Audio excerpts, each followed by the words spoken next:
মুভির শুরুতেই চতুর্থ বর্ষের এক মেডিকেল স্টুডেন্টকে দেখানো হয়। মেয়েটির নাম জিউন। সে মূলত পশু পাখির ডক্টর হওয়ার জন্য মেডিকেল কলেজে পড়াশোনা করছিল। জিউন আমাদেরকে বলে, মনে হয় আমার জন্মই হয়েছে সিঙ্গেল থাকার জন্য, কারণ আমি সহজে কারোর সাথে মিশতে পারি না। খুবই ভীতু স্বভাবের সাধারণ একটি মেয়ে। আমার হোস্টেলের রুমমেটদের সাথেও আমার ভালো সম্পর্ক নেই, তারা আমাকে কোনো অ্যাটেনশন দেয় না। জিয়া নামের এই মেয়েটা আমার জিনিসগুলো না বলেই ব্যবহার করে, আর সারাদিন শুধু বয়ফ্রেন্ডের সাথে ফোনে কথা বলে। আর ড্যানি নামের এই মেয়েটা আমার খাবারগুলো না বলেই খেয়ে ফেলে। এবং মিন হচ্ছে খুবই মডার্ন টাইপের মেয়ে। সে সোশ্যাল মিডিয়া নিয়ে সারাক্ষণ পড়ে থাকে। তবে কলেজের লাইব্রেরির দায়িত্বে থাকা মিস চুইয়ের সাথে আমার ভালো সম্পর্ক তৈরি হয়েছে। এর কারণ আমি বেশিরভাগ সময় এই লাইব্রেরিতে বসেই কাটিয়ে দেই। আসলে পড়াশোনার পাশাপাশি আমার একটা সিক্রেট গল্প আছে, যেটা আমি কারোর সাথে শেয়ার করিনি। এরপরের দৃশ্যে দেখা যায় জিউনকে প্র্যাকটিক্যাল ক্লাসে সার্জারি করতে দেওয়া হয়, তাই ভয়ে তার হাত পা কাঁপতে শুরু করে। এতে টিচার তাকে বকাঝকা করলে সে কান্না করে দেয়। এরপর সে আমাদেরকে তার সিক্রেট গল্পটা বলতে শুরু করে। প্রথম দিন কলেজে আসার পর সে একটা ছেলেকে দেখে মুগ্ধ হয়ে গিয়েছিল। সেই ছেলেটার নাম হচ্ছে গো। সে কৃষি বিজ্ঞান নিয়ে পড়াশোনা করছে।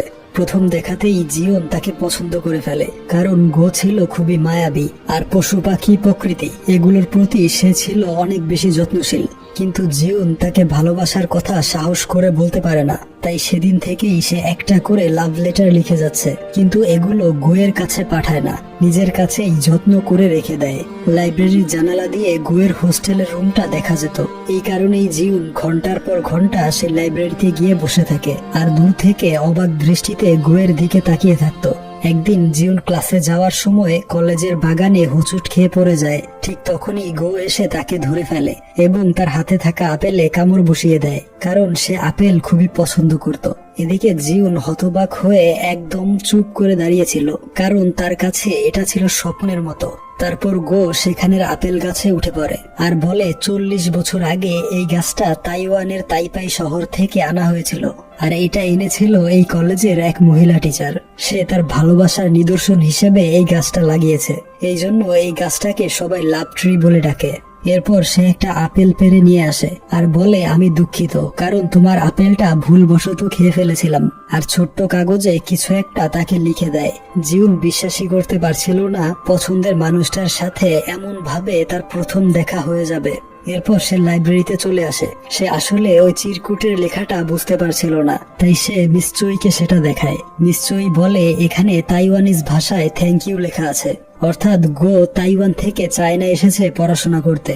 মিস চুই জিউনের কাছে একটা সাহায্য চায়। সে বলে, আমি তাইওয়ানের তাইপাই শহরে মিস্টার সেন নামের একজনের কাছে চিঠি পাঠাচ্ছি, কিন্তু সে কোনো রিপ্লাই দিচ্ছে না। তুমি কি তোমার বন্ধুকে বলতে পারবে সেখানে খোঁজ নিয়ে দেখতে? জিউন তার কথায় রাজি হয়। এরপর সে গোয়ের হোস্টেলে চলে আসে, কিন্তু সে গোয়ের সাথে কথা বলতে খুবই অকওয়ার্ড ফিল করছিল, তাই সে কিছু না বলেই চলে আসতে থাকে। তখনই আবার গো রুম থেকে বেরিয়ে জিউনকে দেখতে পায়।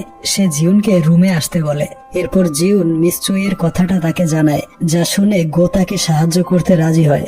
এরপর জিউন কোনো কথা না বলে দৌড়ে সেখান থেকে বেরিয়ে আসে, কারণ সে গোয়ের সামনে দাঁড়িয়ে থাকতে লজ্জা পাচ্ছিল। রাতের বেলা সে এই দিনটার কথা একটা চিঠিতে লিখে রাখে। তার কাছে আজকের দিনটা ছিল সব থেকে সেরা। কিছুক্ষণ পরেই তার রুমমেট মিন মাতাল অবস্থায় হোস্টেলে ফিরে আসে। আজকে সে তার বয়ফ্রেন্ডের সাথে ব্রেকআপ করেছে, তাই সে অনেক বেশি দুঃখী। তবে সে এটাও বলে, আমি নতুন আর একটা ছেলের সাথে ডেটিং শুরু করব। এই শুনে জিউন তাকে সান্ত্বনা দেয়। এর পরের দিন সকালবেলা জিউন ঘুম থেকে উঠে দেখতে পায় গত রাতের লেখা চিঠিটা টেবিলে নেই। সে সব জায়গায় সেটা খুঁজতে শুরু করে। তখনই মিন এসে জানায় সে ওই চিঠিটা গোয়ের কাছে পাঠিয়ে দিয়েছে। এই শুনে জিউন খুবই রাগান্বিত হয়ে যায়। এরপরেই সে সাইকেলে করে দ্রুত গোয়ের হোস্টেলের দিকে যেতে থাকে, কারণ এখনো হয়তো গো সেই চিঠিটা খুলে দেখেনি। জিউন সোজা গোয়ের রুমে চলে আসে আর দেখতে পায় গো গাছপালা নিয়ে ব্যস্ত, আর সেই চিঠিটা টেবিলে পড়ে আছে। জিউন লুকিয়ে সেই চিঠিটা নিতেই যাবে, ঠিক তখনই গো তাকে থামিয়ে দেয় আর বলতে থাকে, আজকে সকালেই এই চিঠিটা আমার কাছে এসেছে। এটা কি তোমার লেখা? জিউন উত্তরে বলে এই চিঠিটা ভুলে এখানে চলে এসেছে, দয়া করে ফেরত দিয়ে দাও। এই বলে সে চিঠিটা কেড়ে নিতে যায়, কিন্তু গো কিছুতেই সেটা দিতে চাইছিল না। এদিকে জিউন টেনশনে গোয়ের বন্ধু হানের কথা বলে দেয়। হান আসলে গোয়ের পাশের রুমে থাকতো। জিউন তাকে মিথ্যে বলে যে হানের কাছে এই চিঠি পাঠানোর কথা ছিল, কিন্তু ভুলে তোমার কাছে চলে এসেছে। এই শুনে গো বলে, তুমি কি হানকে পছন্দ করো? তাহলে সরাসরি বলছো না কেন? এর উত্তরে জিউন কিছু বলতে পারে না। তখনই ফোনের রিংটোন বেজে উঠলে গোয়ের মনোযোগ অন্যদিকে চলে যায়। এই সুযোগে জিউন সেই চিঠিটা নিয়ে বাহিরে চলে আসে। সেই রাতে আবারও জিউন একটা চিঠি লিখতে শুরু করে এবং আজকের ঘটনাগুলো সেখানে লিখে রাখে। এরপর থেকে জিউন লুকিয়ে লুকিয়ে গোকে ফলো করত, কারণ ভালোবাসার মানুষকে আড়াল থেকে দেখলেও এক ধরনের প্রশান্তি কাজ করে। এভাবেই আরো কয়েকটা দিন পার হয়। একদিন জিউন ছোট্ট একটা আপেল গাছে পানি দিচ্ছিল, তখনই গো আর হান সেখানে হাজির হয়। হান একটা অসুস্থ বিড়াল ছানাকে নিয়ে এসেছিল চিকিৎসা করাতে, কিন্তু জিউন এখনো পুরোপুরি ভাবে ডাক্তার হয়ে উঠতে পারেনি, তাই সে বিড়ালটার চিকিৎসা করাতে পারে না। এরপর হান বিড়ালটাকে নিয়ে হসপিটালে চলে যায়। এদিকে গো জিউনের সাথে গল্পগুজব করতে থাকে এবং শেষমেশ তাকে মুভি দেখার জন্য ইনভাইট করে চলে যায়। তারপর জিউন তার রুমে এসে মিনার সাথে কথাবার্তা বলতে থাকে। মিন তাকে বলে, ফিন নামের একটা ছেলের সাথে আমি ডেট করছি। এই শুনে জিউন খুশি হয়। এরপর জিউন তাকে জানায়, আজকে রাতে গো আমাকে মুভি দেখার জন্য ইনভাইট করেছে, কিন্তু আমি যাব না। আসলে সে খুবই লজ্জা পাচ্ছিল, তাই মিন তাকে জোর করে মুভি দেখতে পাঠিয়ে দেয়। থিয়েটারে এসে জিউন গোয়ের পাশে বসে মুভি দেখতে শুরু করে। তখনই হঠাৎ করে সে দেখতে পায় যে ফিন অন্য আরেকটা মেয়ের সাথে মুভি দেখছে, অর্থাৎ সে মিনকে চিট করছিল। কিছুক্ষণ পর ফিন সেই মেয়েটাকে নিয়ে একটা বারে চলে যায়। জিউনও তার পিছু নিয়ে সেই বারে চলে আসে, আর তার এই কুকর্ম মোবাইলে ভিডিও করতে শুরু করে, যেটা দেখে ফিন এবং তার গার্লফ্রেন্ড খুবই রাগান্বিত হয়ে যায়। ফিনের গার্লফ্রেন্ড সেই ভিডিওটা ডিলিট করতে বলছিল, কিন্তু জিউন তার কথা শুনতে চায় না, তাই সেই মেয়েটা জিউনকে চড় মারতেই যাবে। ঠিক সেই মুহূর্তে গো সেখানে হাজির হয় এবং মেয়েটার হাত ধরে ফেলে। এদিকে ফিন একটা কাচের বোতল ভেঙে সেটা দিয়ে জিউনের গলায় আঘাত করে বসে।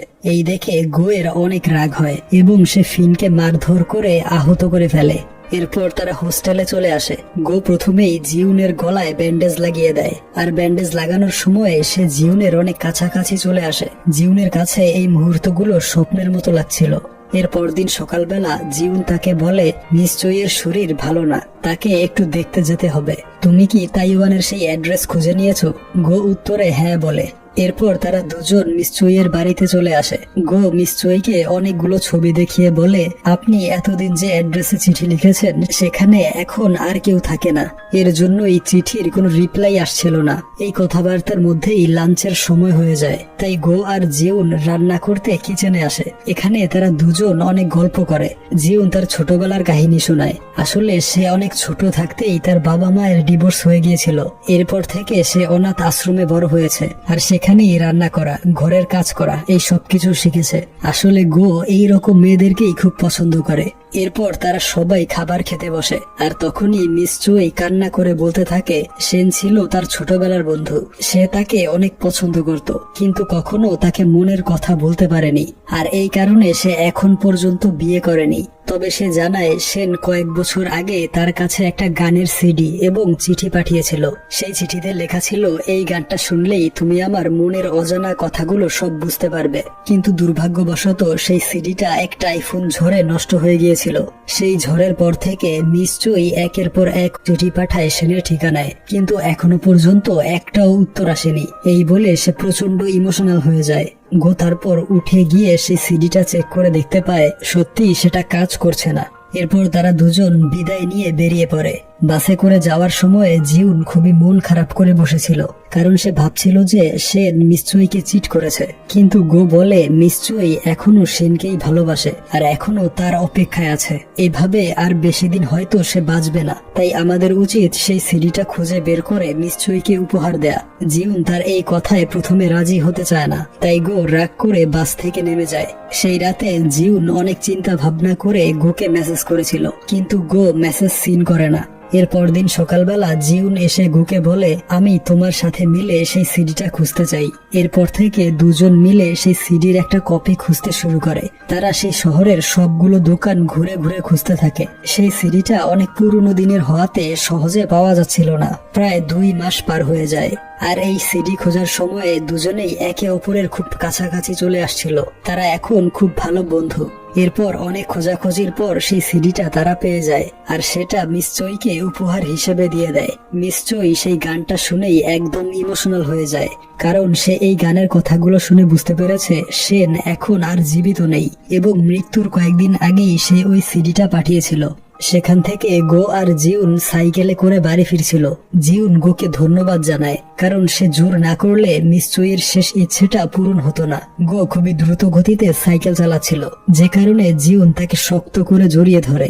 এই প্রথম সে গোয়ের এত কাছে গিয়েছে, তাই তার মনে খুশির কোনো সীমা ছিল না। সেই রাতে গো তাকে ডিনার করাতে একটা রেস্টুরেন্টে নিয়ে যায়। জিউন মিস চুইয়ের জন্য অনেক কষ্ট পাচ্ছিল, কারণ মিস চুই জানতেই পারলো না তার ভালোবাসার মানুষটা কখন মারা গিয়েছে। এরপরেই গো বলে সে ফাইনাল ইয়ার এক্সাম শেষ করে তার দেশে চলে যাবে। এই শুনে জিউন তাকে বুঝাতে থাকে এই শহরেও অনেক ভালো চাকরির সুযোগ আছে, তাই সে যেন এখানেই থেকে যায়।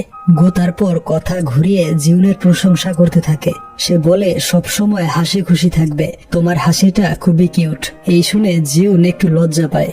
এরপর দিন হান আসে জিউনের সাথে কথা বলতে। আসলে গো নিজেই তাদের দুজনের মিটিং ফিক্স করেছে, যাতে জিউন তাকে প্রপোজ করতে পারে। কিন্তু সে কিছু বলার আগেই হান বলে, আমি অন্য আরেকজনকে পছন্দ করি, তাই আমার পেছনে সময় নষ্ট করো না। এই কথা শুনে জিউন মনে মনে খুবই আনন্দিত হয়, আর এরপর সে হানকে সবকিছু জানিয়ে দেয়। সে বলে, আমি তোমাকে নয়, বরং গোকে পছন্দ করি। এরপর সে গোয়ের সাথে দেখা করে আর বলে, তোমার বন্ধু হান অন্য আরেকজনকে পছন্দ করে, তাই এই চ্যাপ্টার এখানেই শেষ। এর কিছুক্ষণ পরেই বৃষ্টি শুরু হয়ে যায়। গো আর জিউন একটা গাছের নিচে আশ্রয় নেয়। জিউন বলে, আমার এক্সাম চলে এসেছে, অথচ আমি এখনো সামান্য অপারেশনও করতে পারি না। গো তাকে সাহায্য করবে বলে জানায়। এরপর একটা ব্লেজার দুজনে মাথায় দিয়ে হোস্টেলের দিকে যেতে থাকে, আর এই সুন্দর মুহূর্তটা জিউন খুবই এনজয় করছিল। রাতের বেলা জিউন একটা চাকরির লিংক গোয়ের কাছে পাঠিয়ে দেয়, যাতে সে এখানেই থাকতে পারে। এরপর দিন জিউনকে সাহায্য করতে অপারেশন থিয়েটারে গো হাজির হয়ে যায় এবং প্রথমবারের মতো জিউন তার অপারেশন সাকসেস করতে পারে। এভাবেই তারা একে অপরের কাজে সাহায্য করছিল। একদিন সব বন্ধুরা মিলে অ্যামিউজমেন্ট পার্কে ঘুরতে যাওয়ার প্ল্যান করে, আর জিউন খুবই সুন্দর ড্রেস পরে চলে আসে। গো তার থেকে চোখ সরাতেই পারছিল না। এরপর তারা পার্কে ঢুকে অনেক এনজয় করতে থাকে। গো মুখ ফুটে বলেই দেয় যে তাকে আজ অনেক বেশি সুন্দর লাগছে। এটা শুনে জিউন লজ্জায় একদম চুপ করেছিল। তখনই আবার একটা গাড়ি এসে তাদের দুজনের গাড়িতে ধাক্কা দেয়। এর ফলে গোয়ের মাথায় প্রচন্ড ব্যথা শুরু হয়। পার্কে এনজয় করা শেষ হলে বাকি সবাই গাড়িতে করে চলে যায়, যাতে গো আর জিউন একা সময় কাটানোর সুযোগ পায়। এরপর গো জিউনকে একটা বাগানে নিয়ে আসে। সেখানে অগণিত জোনাকি দেখে জিউনের মন ভরে যায়। গো সেই বাগানের মাঝখানে খুবই সুন্দর একটা ঘর বানিয়ে রেখেছিল। চারদিকে গাছপালা, সুন্দর লাইটিং আর ফার্নিচার, সব মিলিয়ে এই ঘরটা অসাধারণ ছিল। জিউন পুরো ঘরটা ঘুরে দেখতে থাকে। সেখানে চিঠি রাখার একটা পোস্ট বক্সও ছিল। এই বিষয়ে জিজ্ঞেস করলে গো বলে, এই ঘরটা আমি সিক্রেটলি বানিয়েছি, এই পোস্ট বক্সটা এখানেই ছিল, তাই আর সরাইনি, ভবিষ্যতে কাজে লাগতে পারে। এরপর তারা অনেক গল্পগুজব করে। এক পর্যায়ে জিউন অনেক সাহস করে সিদ্ধান্ত নেয় আজকে সে তার মনের কথাগুলো বলে ফেলবে। সে একটা চেয়ারের উপর দাঁড়িয়ে যায়। এরপর একটা চিঠি বের করে পড়তে শুরু করে। সে বলে, তোমাকে প্রথম দেখার পর মনের অজান্তেই পছন্দ করে ফেলেছি। শুধু তোমাকে দেখার জন্য ভর্তি ফর্ম থেকে একটা ছবিও চুরি করেছিলাম। আবার লুকিয়ে লুকিয়ে তোমাদের ডিপার্টমেন্টে ক্লাস করেছি। এছাড়া সবার আগে লাইব্রেরিতে গিয়ে বসে থাকতাম, যাতে অন্য কেউ সেখানে বসতে না পারে। এভাবে আরো কতবার যে তোমাকে দেখেছি এর কোনো হিসেব নেই। আর এর মধ্যেই আমি একটা শান্তি খুঁজে পাই। সব সময় ভাবতাম যে কখন আমার মনের কথাগুলো তোমাকে বলতে পারবো। তুমি আমার জীবনে আসার পর থেকেই সবকিছু পাল্টে গিয়েছে। আমার জীবনটা সুন্দর হয়েছে। তোমাকে ধন্যবাদ আমার জীবনটাকে এত সুন্দর করার জন্য। এসব বলে জিউন তাকে প্রপোজ করতেই যাবে। ঠিক এর আগেই গো দাঁড়িয়ে বলতে থাকে, তুমি খুব ভালো একজন রাইটার। আমরা যেহেতু ভালো বন্ধু, তাই ধন্যবাদ দেওয়ার দরকার নেই। একে অপরকে সাহায্য করব, এটাই তো স্বাভাবিক। সে এটাও বলে ফাইনাল এক্সাম শেষ করে সে তাইওয়ান চলে যাবে। এসব শুনে জিউন অনেক বেশি কষ্ট পায়, কারণ সে ভেবেছিল যে গো তাকে ভালোবাসে আর তার প্রপোজাল সে গ্রহণ করবে। এখানেই তাদের শেষ কথাবার্তা হয়। ফাইনাল এক্সামের আর মাত্র 9 দিন বাকি আছে, কিন্তু জিউন পড়াশোনায় মন বসাতে পারছিল না।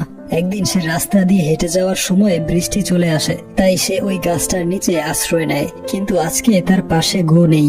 এই কথা মনে করে সে বৃষ্টিতে ভেজেই চলতে থাকে। এরপর সে লাইব্রেরির সামনে এসে ওই চিঠির বাক্সটা নিয়ে বসে থাকে। নিশ্চয়ই তার কাছে আসে এবং তাকে সান্ত্বনা দেয়। জিউন তার কোলে মাথা রেখে অঝরে কান্না শুরু করে। কিছুদিন পর তাদের গ্রাজুয়েশন কমপ্লিট হয়ে যায়। সবাই ফেয়ারওয়েল পার্টিতে অনেক এনজয় করছিল।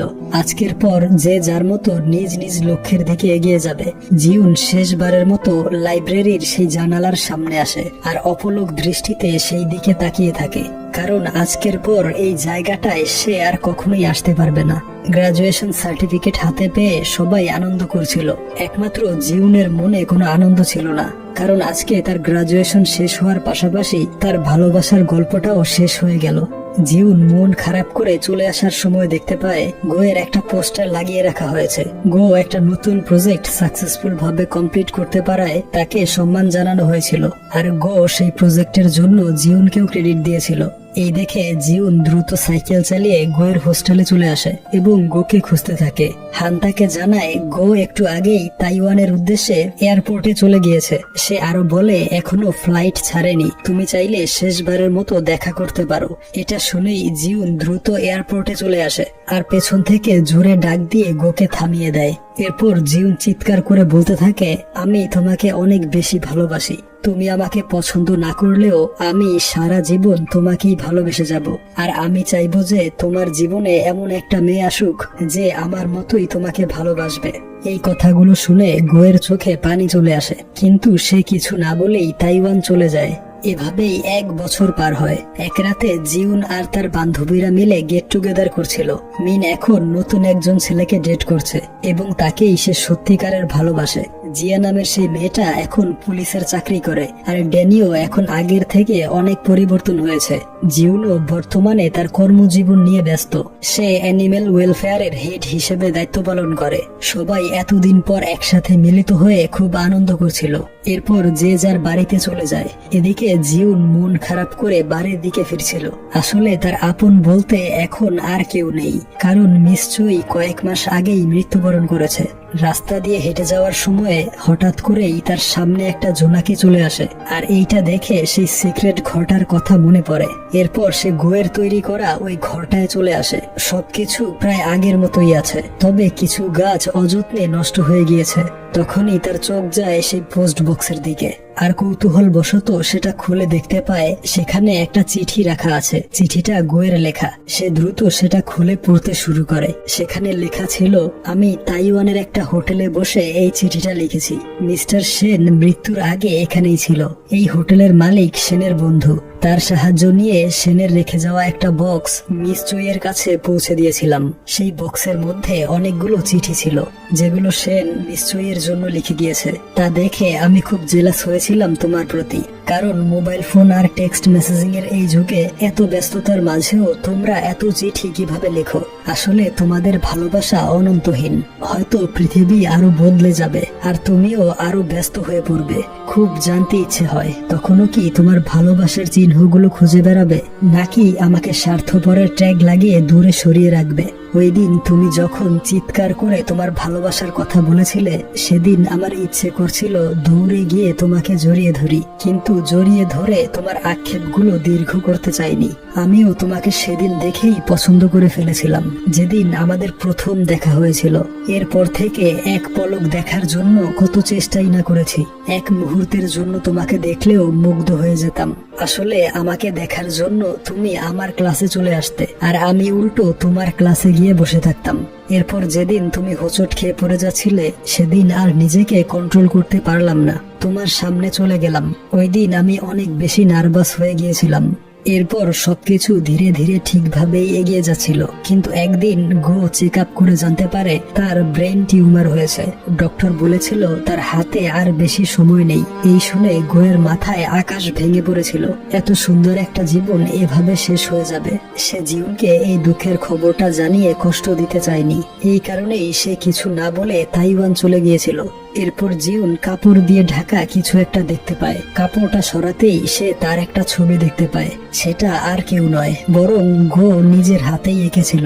গো সেই চিঠিতে আরো বলে, আমি জানি না এই চিঠিটা তুমি পড়ার সময়ে আমি বেঁচে থাকবো কিনা, এটাও জানি না যে তুমি এই চিঠিটা খুঁজে পাবে কিনা, তবুও অজানার উদ্দেশ্যেই শেষ চিঠিটা লিখে রাখছি। তোমাকে অনেক বেশি ধন্যবাদ আমার ছোট্ট জীবনটাকে এত সুন্দরভাবে সাজিয়ে তোলার জন্য। আর সব শেষে আমিও বলতে চাই, আমিও তোমাকে প্রচন্ড ভালোবাসি। চিঠিটা পড়ে জিউন অঝরে কান্না করে যাচ্ছিল। এক সাগর পরিমাণ হতাশা আর আক্ষেপ নিয়ে সে যখন চলে যাবে, গোয়ের আঁকা ছবিটা থেকে জিউনের পছন্দের জোনাকি পোকাটা গোয়ে রূপান্তর হয়ে যায়। অর্থাৎ এটা হচ্ছে গোয়ের আত্মা। সে বলে, অনেকবার বলতে চেয়েছিলাম কিন্তু বলতে পারেনি, আমাকে কখনো ভুলে যেও না। এই বলে তার আত্মা জোনাকি পোকা হয়ে উড়ে যায়।